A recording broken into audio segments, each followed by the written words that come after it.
What's going on, everybody? My name is Ben and welcome back to the bench for a brand new episode here on Ben Builds. And guys, we've got a special treat for y'all today because we are jumping in on one of the very elusive three-man buddy builds. We're jumping in with Charlie Mac and Joe over at Mad Genius. We're going to be building a P-38. So this should be really fun, guys. I'm excited to jump in. I know the boys are already ahead of me, but that's cool. We're going to go ahead and just get in on it and talk a little bit about the kit. So let's go ahead and let's get started. So this is what I'm going to be building. This is a 1/48 scale Academy P-38F Lightning. This is the Glacier Girl boxing. And to be honest, I'm probably not going to build the Glacier Girl offering. I'm going to build something else. But this is the early war P-38 because it's got those nice sloped, very streamlined looking engine nacelles. And those are my favorite of the P-38s. So I'm really excited to go ahead and jump in here. Now, Charlie Mac is also building a P-38 by Academy. He's doing the J version. And I know Joe is actually going to be doing the Tamiya P-38G. So that's going to be kind of interesting to see how those kits compare. I know I'm going to share similar sprues with Charlie, so let's go ahead and just dive in here and check out some of the parts and get a plan of action here. Getting into the parts and pieces here, this is a very typical Academy boxing. The plastic looks very nice. It's a little thick here and there, but it's very glossy, very shiny, recessed panel lines, decent amount of details, so I'm happy with that.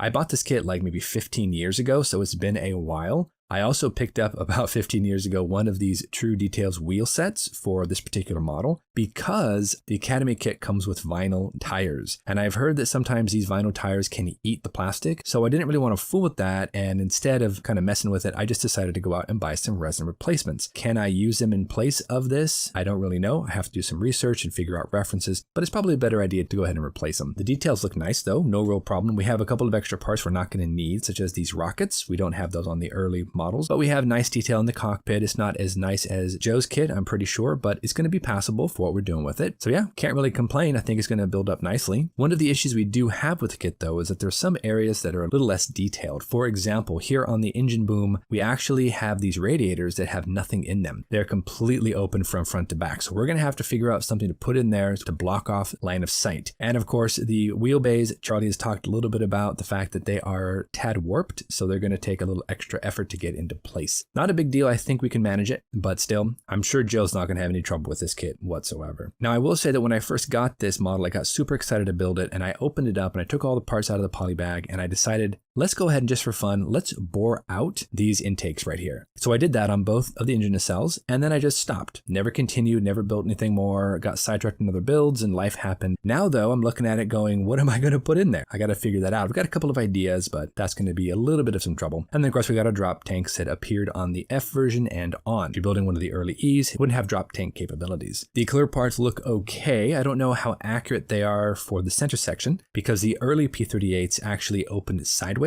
and the later P-38s from the F on opened front to back. I don't know if I could model this open, though it would be a shame to put so much effort into the cockpit and not model it open, but we'll have to see once we get there. We might need to figure it out. Who knows? Moving on to the instructions, these are very typical Academy instructions. We are given a nice little handout, little separate paper right here that shows you the different schemes that we can paint. We can only build 2 of them here, and they're both marked as P-38Fs, though I don't believe that's actually true. Now, as I mentioned before, this is the Glacier Girl boxing, and Glacier Girl was a P-38F that was found buried, I think, in like 60 feet of snow up in Greenland. They discovered a bunch of different aircraft out there and pulled this one back and actually renovated it into flying condition. I don't know if it still flies today. I think it might have crashed, but don't quote me on that. Like I said, we're not going to build that one. We're actually going to build the second scheme right here. And that is going to be a little bit different than Glacier Girl because Glacier Girl would be very clean. This version here is actually one that flew off, I believe, of Guadalcanal. So it's going to be a little bit dirtier, a little bit more used. And this is the one I'm going to be building. And actually they labeled it here as a P-38F. I'm pretty sure it's a P-38G. The pilot was, I think, Murray J. Shubin, and he shot down, I think, like 5 or 6 enemy aircraft in one action. So that's pretty impressive. But then going back into the rest of the instructions, very typical Academy. We've got a little bit of a story here about Glacier Girl, how they found it, and the Lost Squadron, as they call it. We've got a couple of pictures down here that show you what it looked like when they actually pulled everything out of the ice. And then we go in, we start off like typically any Academy kit up in the cockpit.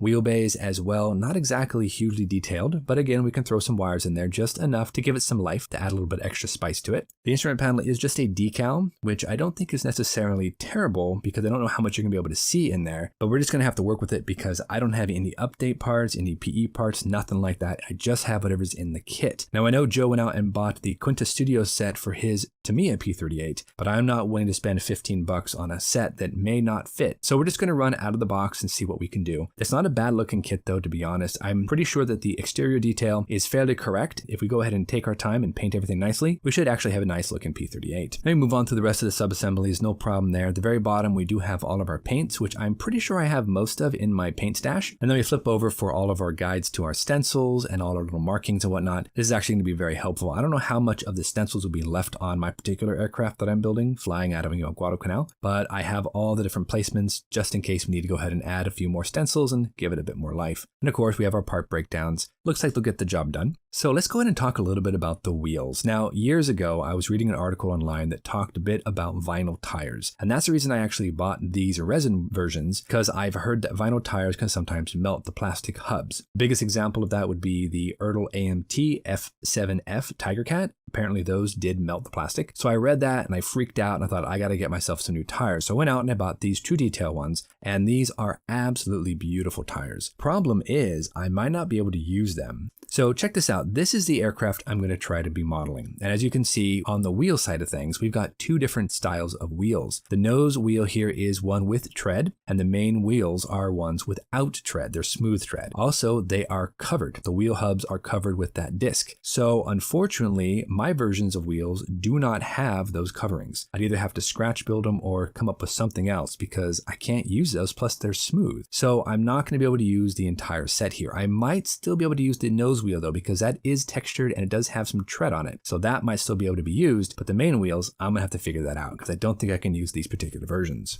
But that is the kit, guys. So as you see, the plastic looks pretty decent and I'm excited to get started. But one last thing I got to talk about. You know me in references. I've got a ton of digital ebooks here on my phone that I can use for inspiration. And I have two hard copy books right here, the P-38 Lightning by Detail and Scale and the P-38 Lightning in Action by Squadron. Now, both of these are going to be probably right here on the desk as I build so I can refer back to them. So as you can see, I'm probably pretty squared away on references and I can always look things up online, of course, as well. So I think we are good. So this is one of my favorite models of P-38s with that nice sloped front engine cell. I absolutely love the design. The Lightning is a neat airplane and I can't wait to jump in and build this as best as I can. On a side note, my grandfather during World War II actually built P-38s. He was a riveter down at Lockheed. So he was able to build probably these early versions and that's kind of neat. But I remember him telling me stories that he was trying to get into the military and no one would take him due to medical issues, even though boy did he try. But he wanted to do his part. So we got a job at Lockheed and started riveting P-38s. Kind of interesting. So we're going to jump in here, guys. We're going to try to push as hard as we can to catch up with the boys, even though they're well ahead of me. But until then, you know the drill. Go out there, get yourself some bench time, have some fun, build something cool. Make sure to drop on by Charlie's channel and Joe's channel. They're two of my favorite modelers here on YouTube. So go check them out, give them a thumbs up, subscribe if you haven't already, and we'll see you back here on the next episode of our Academy P-38F Lightning and more modeling fun. Take care, everybody. Thanks for watching, and we'll see you soon.